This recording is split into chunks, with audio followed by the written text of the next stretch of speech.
I got something kicking around in my brain recently that I would like to run on you, and it's an I kind of a concept that I have been pondering in my brain recently. I'm motivated by freedom. I think a lot of us are. The idea of pursuing freedom, and I'm fascinated by something that I've been kicking around, which is really what the word freedom means. And because the idea of freedom is actually just a blank idea. It's an empty space. It's like what is the cost of free? The cost of free is nothing.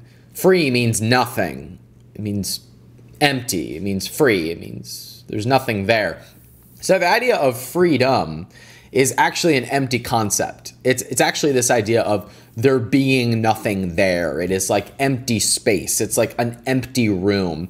The analogy that I like to bring to this is freedom to me is kind of like an empty room, and you hate the furniture, so you clear all of it out. But as soon as it's clear, you're like, well, the hell do I do now? It doesn't mean anything to you. It doesn't have anything to it until you actually make a choice of how you're going to fill that space, of how you are going to fill the rest of the room. And so there's these two ideas, these two polarizing ideas of there's freedom from the things that hold us back, and there's also the freedom to pursue whatever it is. So if you keep the room example, the room analogy, there's like the freedom from what was in here previously, so that I have the freedom to fill it with something that I choose, to fill it with something that I want to pursue. And so often in our world, especially when we talk about money, when we talk about the ideas of cash flow and wealth, we wrap it in this idea of it giving us freedom, the freedom from whatever the situation is. I want to have $10,000 or $100,000 a month show up automatically so that I can be free, which is really like saying I want this thing, I want this tool to give me nothing, to give me the space to make choices. But it's not really a complete concept until we have chosen, until there is movement towards something else.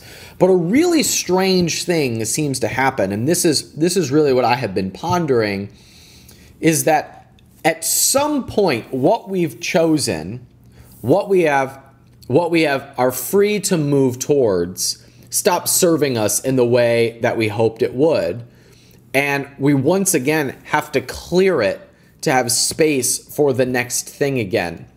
And so there is this perpetual cycle of freedom that seems to have a desire to remove whatever it is that was there before, whatever has been holding us back, this empty space, and then choosing and filling it with whatever's next.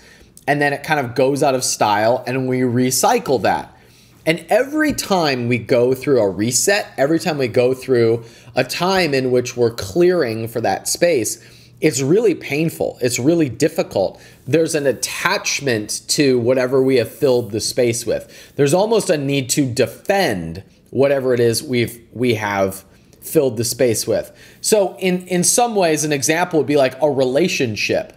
You know, you might hear people say, I don't want to get into a relationship because I want to stay free. I want to keep my options open until you meet somebody that is worth filling, like, you know, making the choice, clearing the space, right?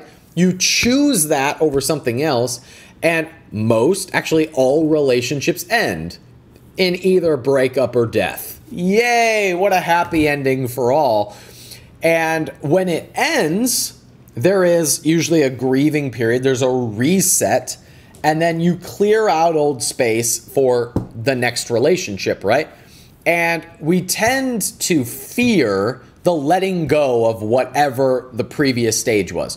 We're fearful of going and being single again. We're freeing of giving up the freedom once we're single. We're scared of it ending one day once we've made a choice. And it seems that way in business. It seems that way in life, that whatever we have built, whatever structure is there, we tend to cling to. But in order for us to make the next step of choices that will best serve us, something has to be cleared. Something has to be removed. And that's a really difficult choice. It's a really painful process. And so there's this idea that I've been kicking around of freedom can only really exist within the chaos. Freedom can only really exist on the other side of a system or of a structure crumbling. We're only free to choose once there has been some sort of a removal of what has been built in the past. If we look at it from the American context, there's only freedom when we rebel against the previous system, when we reject the rule of us as a colony back in the 1700s. That's when we're free to messily build whatever it is that we choose, until it comes time for us to buck the system again, buck the trend, to upend the system and to create something new. And this long diatribe is kind of a journey that I have been going on as an entrepreneur, of realizing that in order for me to go to the next stage of my career, there's almost a grieving process or a letting go process of the identification of who I was as an entrepreneur previously. And before that, my temptation was like to defend that, to keep that. The analogy that I used with someone today was like, I know the system for building 7-figure businesses. I got it nailed. Like, I know how to do it. I'm literally writing the book on it. I might be the most seen expert on that topic of building $1 million businesses. I got it nailed, right? $1 million business doesn't excite me anymore. $1 million, like, I don't even enjoy talking about it anymore because I've said it so many times. So in order for me to see the next stage of my journey as an entrepreneur, if I'm gonna own the Cleveland Indians or build an entrepreneurial compound or just see how far I can go, then I've got to be willing to let that go so that I can messily stumble my way to the next stage of that journey. And that's painful for me personally. And I share that with you because I know as entrepreneurs, we're wired to pursue growth.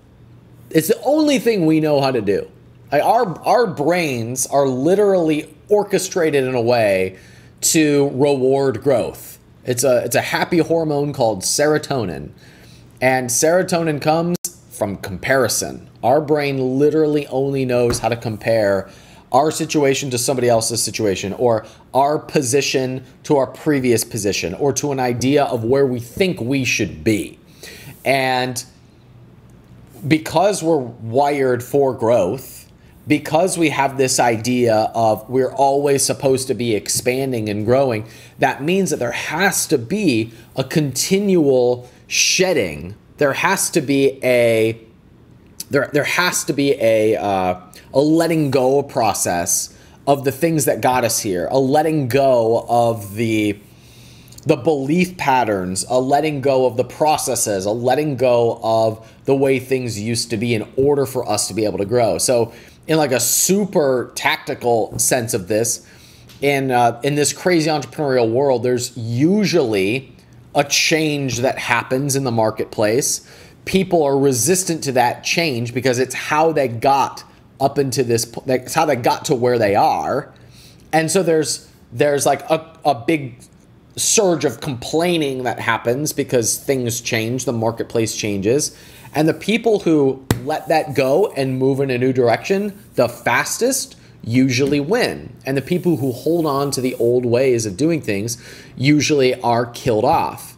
And we resist that. Like, we resist the change. There's like a grieving process of that. To me, it's kind of like the faster you can be willing to burn it all to the ground, the faster you are free to build what it is that you are building. It's this, like, the idea of what's the scariest part of skydiving? The scariest part of skydiving is right before you let go and you're on the outside of the plane. Like, you can kind of rationalize, I'm going to make this decision. You can kind of rationalize when you're on the way up, like, this is going to be great. You can be excited the whole time, then your brain starts to kick in, and then right when you're here, when you're holding on to the plane, that's the scariest part. And what happens as soon as you let go? Pure freedom. Like pure joy, pure excitement, pure being in the moment. It's right on the other side of chaos that the freedom happens. A perfect example of this is I have a business that we've been trying to resuscitate. I have a business that has kind of been stuck at the level that it is. It's not profitable enough for us to really smash. And so as a result, it's kind of just been staying where it is. And then like a lot of physical products brands, we got hit by some changes in the marketplace in the way that Amazon does reviews. And we couldn't depend on one of our best performing product to carry us anymore. And everybody on the team relaxed as soon as it happened.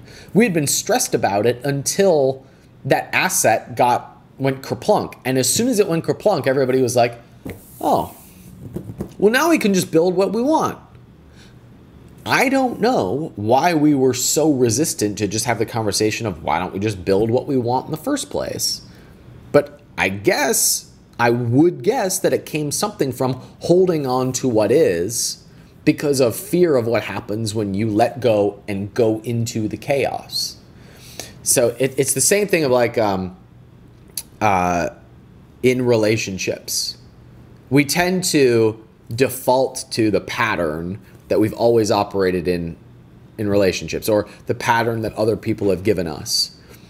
And there's something magical that happens, just like, what if we built this in a way, what if we operated in a way where we were just both happy?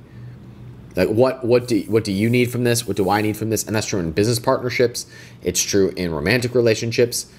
And so the big tie-in here is always be willing to burn it to the ground, because that's when freedom happens. Like freedom starts by being willing to burn it to the ground. Freedom is always being powerfully at choice, and being powerfully at choice happens when you are willing to let previous choices die off.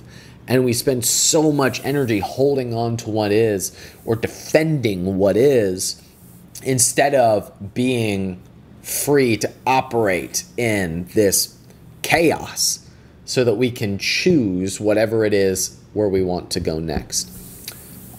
That's the thought I'm having tonight over my wine-colored smoothie. See, Money, it's weird to not get any verbal feedback from anybody up here. Yeah.